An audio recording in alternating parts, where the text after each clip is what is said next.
Welcome to another deep dive. Yeah. Today we're going to be kind of stepping outside of reality for a bit, and we're going to be diving into the world of fiction Okay. with an excerpt from a novel. Cool. But this is not just light reading. Okay. Trust me. Okay. We're going to be talking about some really interesting stuff. Yeah. So get ready to dive into a world of complex characters, tangled relationships, and Sounds like real life. yeah, right. And twists that'll keep you guessing until the very end. I love it. Yeah. I love it. It's amazing to me how fiction can sometimes hold up this mirror to our own reality. Totally. Even when it's dealing with, assassins and shadowy conspiracies and things like that. Well, yeah, I mean that's how we explore the dark side of human nature. Like Yeah. what if I Right. went down this road? Exactly. Right. And this story definitely doesn't shy away from those dark corners. Well, good.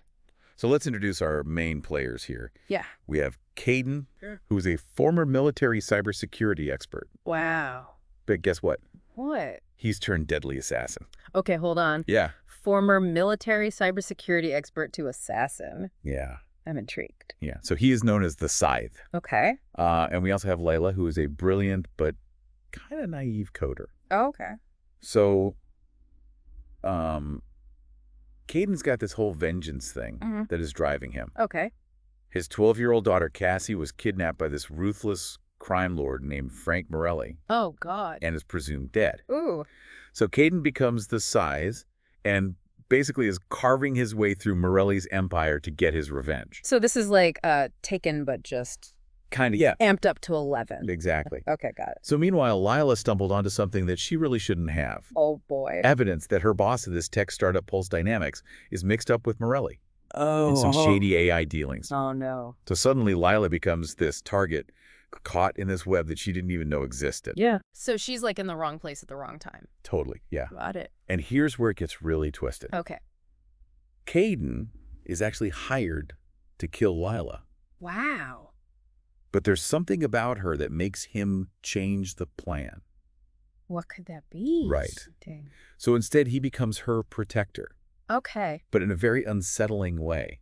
How so? Think hidden cameras, Mm. eliminating threats before she even knows that they exist. Wow. It's like overprotective to the nth degree. To the extreme. Yeah. Okay. So it's this classic case of the protector becoming the captor. Oh, yeah. I see that. Lila's basically living in this gilded cage, Yeah. terrified but also kind of intrigued by this mysterious figure that she calls Wraithling. Oh. The author does a brilliant job of building this tension, Yeah. this kind of push and pull between fear and a reluctant kind of trust. Right. Because, I mean, she's scared of this Wraithling Yeah. person, Yes. but she's also got to trust him because he's the one protecting her. Exactly. Yeah. And that trust gets even more complicated when Lila discovers that Caden Yeah. was also the one who saved her from getting hit by a car earlier. Oh, wow. So it plants this seed of doubt. Right. Like, is he truly dangerous, or is there more to him than meets the eye? Oh, that's good. Right. That's good. And their relationship takes yet another turn when Lila realizes that she's under surveillance and decides to turn the tables. Oh. She uses Caden's own cameras to try and seduce him. Wow. Talk about bold. Oh, bold. Yeah, it's this high-stakes game that she's playing. Yeah. Trying to figure out who's in control. So she's trying to regain some power in this dynamic. Exactly. Got it. Yep. And it's such a pivotal scene because it forces Caden to confront his own humanity. He's built this wall around himself, Yeah. this persona, the Scythe, and Lila's actions are chipping away at that. Oh. And we see the conflict within him. Yeah. The struggle between his mission and this unexpected attraction. Right. So it's like his head is telling him to do one thing. Yes. But his heart's starting to tell him to do something else. Exactly. I like it. Yeah. So this is getting good. But just when things start to shift, Uh-oh. the danger escalates. Of course. Caden encounters another assassin named Madman. Oh, geez. Another assassin. Another, right? Who reveals that Morelli Uh-huh. is terminally ill. Oh. So this throws a wrench into everything. Yeah. Morelli's empire is about to implode, and Lila is right in the middle of it. Right. Because if the head of the snake is Yes. dying, Yep. then there's going to be a big power grab. Absolutely. For who's going to take over. Exactly. And it injects this whole new level of urgency and uncertainty. Yeah. It's not just about Lila's survival anymore. Right. It's about who is going to fill this power vacuum that's left by Morelli. So the stakes just got higher. Way higher. Okay. The stakes just went global. Uh-oh. Yeah. That's never good. No, it's not. Okay. It's not good at all. I'm hooked. I know, me too. And just when you think it can't get any crazier, the author throws in this twist that'll make your jaw drop. Cassie Caden's daughter. Mm. The one he thought was dead. She's not only alive, What? but she's become Morelli's protege. Oh my God. I know. That's awful. It's like this twisted mirror image. Cassie has been groomed to be just as ruthless, just as vengeful as the man who took her from her father. It's like the student becomes the teacher. Yeah. And the author really digs into like the psychological impact of that trauma. Right. You know how it can warp someone's entire worldview? Yeah, like when you're a kid and you go through something like that. Yeah. It changes you. Totally. It changes you. Yeah. It's heartbreaking, right? See, this young girl robbed of her childhood, turned into a weapon. It's sad. And then she makes this grand entrance at this tech conference. Okay. Where Lila's boss is unveiling Morelli's illegal AI tech. Oh, wow. So it's all coming to a head. Like all these different threads are coming together. It's like this collision course. Right. You've got Lila trying to expose the truth. You've got Caden facing off against his enemies. And then Cassie, this ghost from his past, coming back to haunt him in the worst way possible. I can't even imagine what's going through his mind. Oh, I know, right. Like, oh my God, my daughter. I thought she was dead. Right, but she's been working for this guy. For this monster. This whole time. This whole time. Yeah. And it all culminates in this intense showdown. Yeah. Caden finally gets his revenge. Yeah.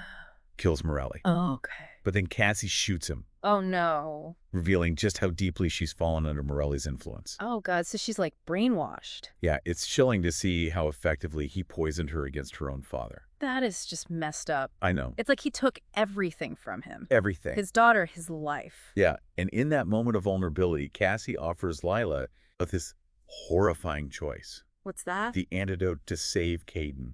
Oh. Or the chance to expose Morelli's successor and potentially stop this global threat. Wow. Talk about a no-win situation. Yeah. Like, how do you even choose between those two things? Right. It's like she's dangling Caden's life in front of Lila, knowing how much he's come to mean to her.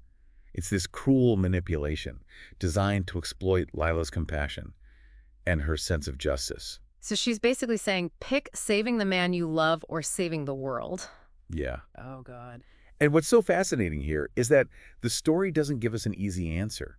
It leaves us hanging, forcing us to consider what we would do in Lila's shoes. Right. What would you choose? Would we prioritize saving the person we love, or would we choose the greater good?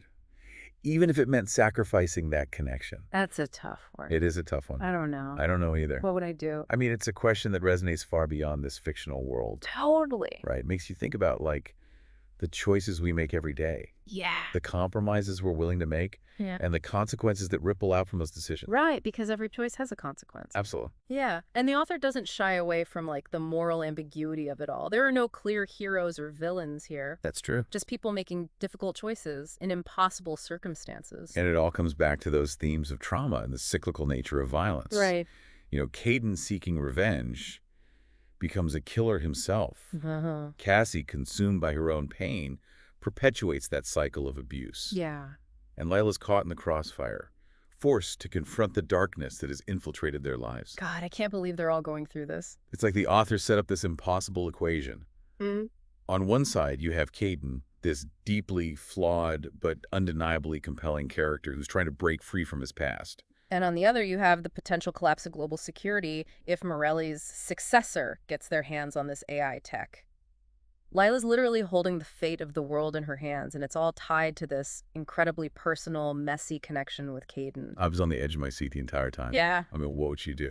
It's a question that lingers long after you finish reading. What struck me was how the author doesn't just use Lila as a damsel in distress. Sure, she starts out naive, but she evolves becoming more resourceful, even manipulative at times. She refuses to be just a pawn in this game. Absolutely. Remember how she uses Caden's surveillance against him, trying to seduce him through the cameras? She's constantly trying to outsmart him to figure out who's pulling the strings. It's a brilliant way of showing how she refuses to be just a victim. And it also adds this layer of complexity to their relationship. It's not just captor and captive. There's this weird, almost flirty power dynamic that emerges. And let's not forget Cassie. She's the wild card, the product of Morelli's manipulation. It's hard not to feel sympathy for her, even when she's making these incredibly destructive choices. Her story is such a tragic example of how trauma can twist someone's entire worldview. She's been robbed of her childhood, her family, and her only way of coping is to embrace the darkness that consumed her. It raises so many questions about the nature of good and evil. Are we born that way, or are we shaped by our experiences? Is redemption even possible for someone like Cassie? Those are the kinds of questions that good fiction makes you grapple with. It's not about tidy answers, it's about exploring the gray areas of human nature. So where does this all leave us? We've got Caden fighting for survival, Lila grappling with this impossible choice, and Cassie, this ticking time bomb fueled by vengeance. And looming over it all is this threat of global chaos, thanks to Morelli's legacy. What resonates with me is how the story weaves together these grand, almost operatic elements with these incredibly intimate personal moments. It's a reminder that even in the face of global catastrophe, it's the human connections that matter most. And the ending, even though it leaves us hanging, is so powerful. Lila, standing there with a gun in her hand, forced to decide between her heart and the fate of the world. It's an image that stays with you long after you close the book. It's a testament to the author's skill in creating characters and a world that you can't shake off easily. It leaves you wanting, wondering what happens next, what choices these characters ultimately make. This deep dive has been a wild ride. We've explored themes of revenge redemption, the blurred lines between good and evil, and the enduring power of love in all its forms. It's a reminder that even in fiction, even in the darkest of stories, there's always a flicker of hope, a possibility of change, and a chance for these characters to find their own path, however messy or uncertain it might be. And maybe that's the ultimate takeaway, that even when faced with impossible choices, even when surrounded by darkness, we still have the power to choose to fight for what we believe in and to carve out our own destiny.